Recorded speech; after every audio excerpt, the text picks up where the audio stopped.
Welcome to another episode of Women in Spanish History, brought to you by Brian Spain-Demain. Today we are going to talk about someone whom we've actually mentioned in a previous podcast when I talked about a famous mission, an international mission, which took place to vaccinate Latin America and beyond, mainly Spanish territories, in the early 1800s.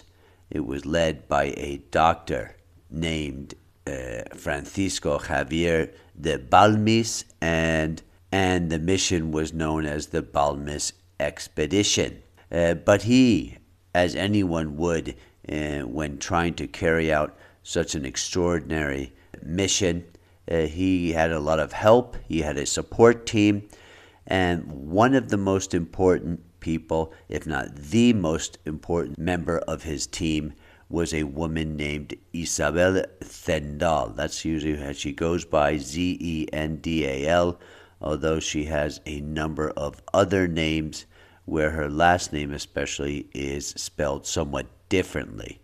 Sometimes Zendales, sometimes Gandalia, a lot of variations. Anyway, she is remembered as one of the most important yet historically overlooked figures in the global fight against smallpox. She was born in 1771 in the village of Parada, which is in the region of Galicia in Spain.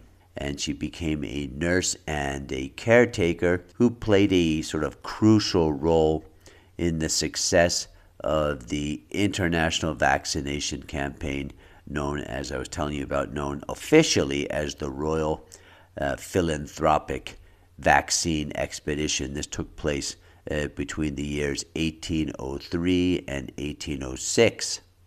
Through her work caring for children who carried the smallpox vaccine across the Atlantic, she made it possible for one of, by far, I love this story, one of the most ambitious public health missions of the early 19th century. I would go as far as to say one of the most ambitious missions for health reasons of all time, given the time we're talking about, the complexity, the daringness of this idea, and carrying it out. Although, as I will mention a little bit later on, there were aspects of this mission that were probably, definitely from a modern standpoint, questionable and outright objectionable. But given the limitations that they had back then, there was rational thinking behind it, and it certainly made sense. As I was saying, Isabel was born in Galicia. Her family was pretty humble, as was much of Galicia back then. Her father worked as a farmer. Her mother managed the household.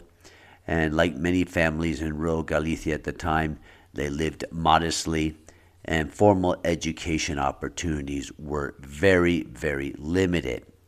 After her parents died when she was still young, Zendal had to support herself and eventually moved to the city of La Coruña, or A Coruña, which is a big city in Galicia on the northern coast. There she found work connected to charitable institutions that cared for abandoned or orphaned children. In the late 1790s, Zendal was employed at the Casa de Expósitos de A Coruña. Expósito refers to orphans or children who had been abandoned, and since they don't know the name, they would give them that last name, Expósito. Sounds like Exposito.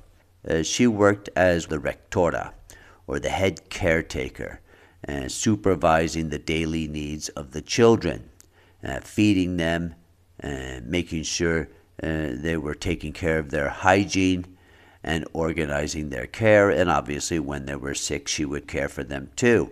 This was a time where children were susceptible to all kinds of viruses, diseases that in many cases have been eradicated nowadays, but back then were killers.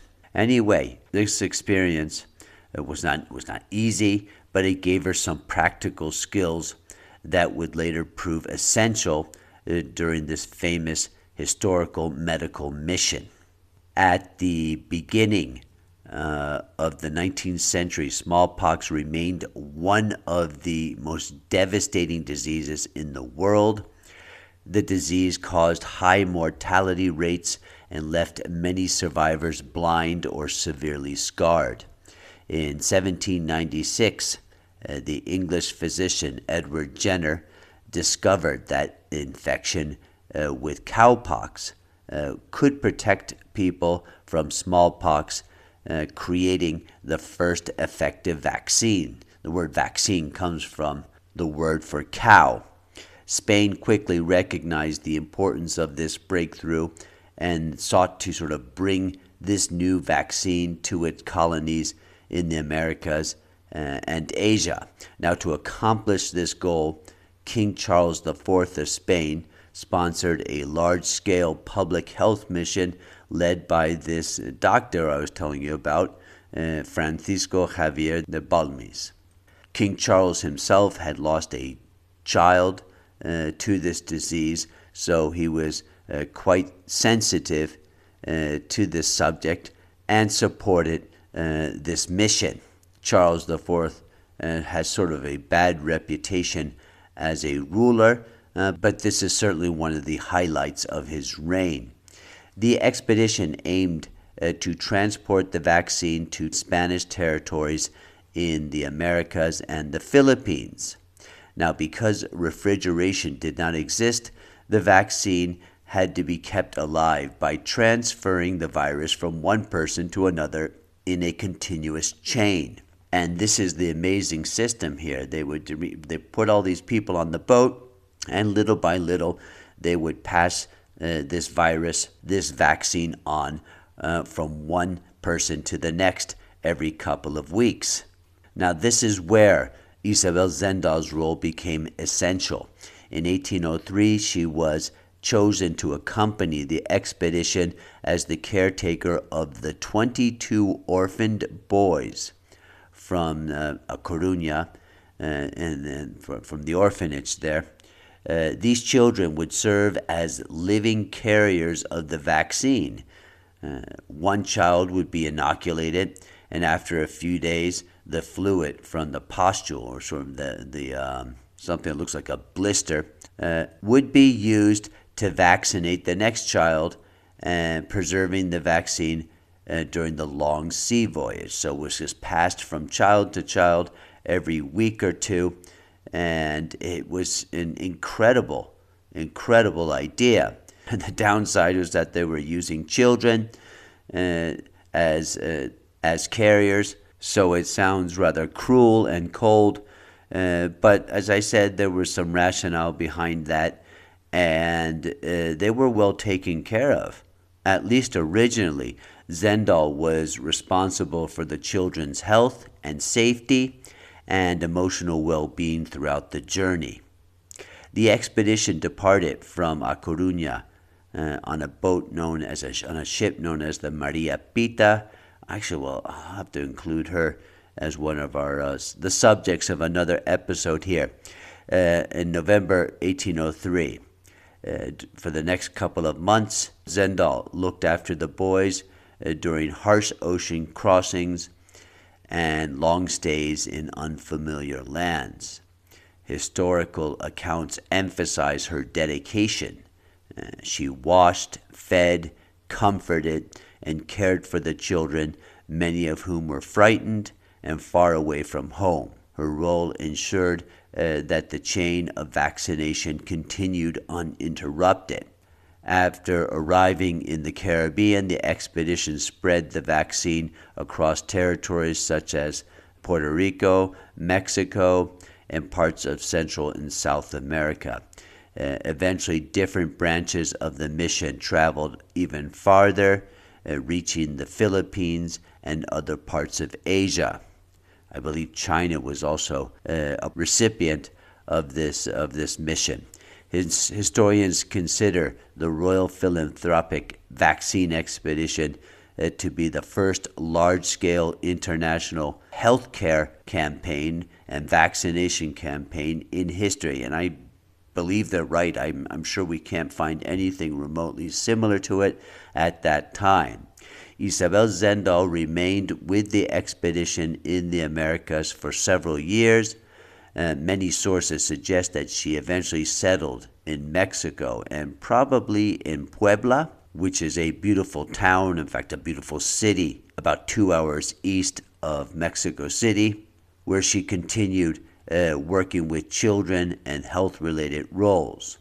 Details about her later years are scarce. In fact, they're so scarce, no one really knows when she died, which is sort of a sad note there. Some say it was as late as 1811.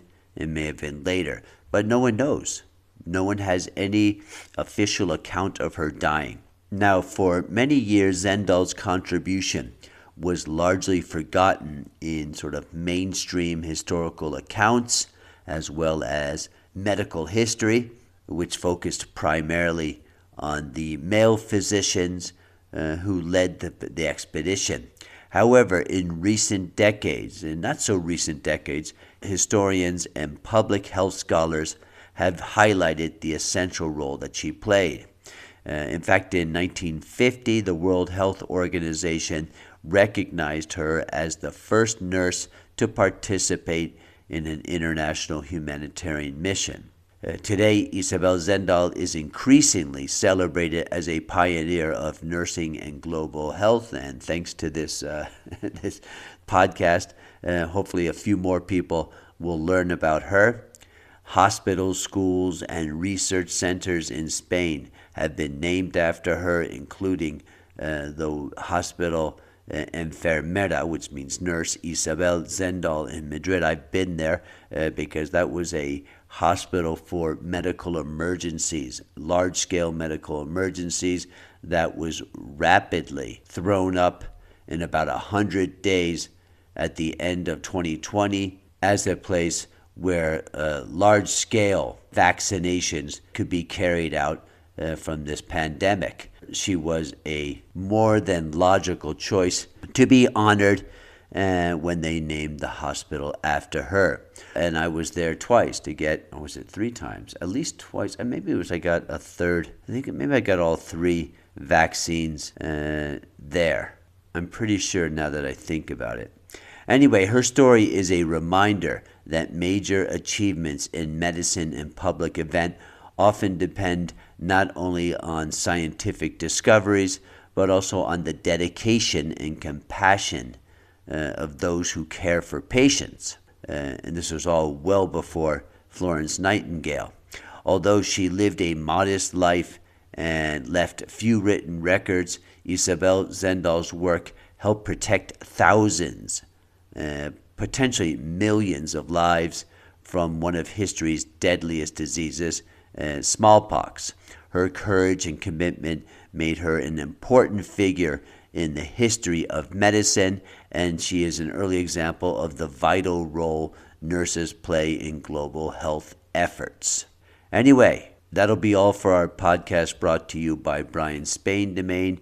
Please feel free to leave us any comments because we love the feedback. You can subscribe to our podcast on Spotify, Apple, Amazon, and Castos. Or if you wish to support Brian Spain Domain, we greatly appreciate it. We work very hard to provide you with the best information about Spain, Spanish history, and Spanish culture. And you can do so by clicking on your PayPal donate button on our website, or if you want to have access to absolutely all of our podcasts and support us regularly, you can check us out on Patreon at the link provided below.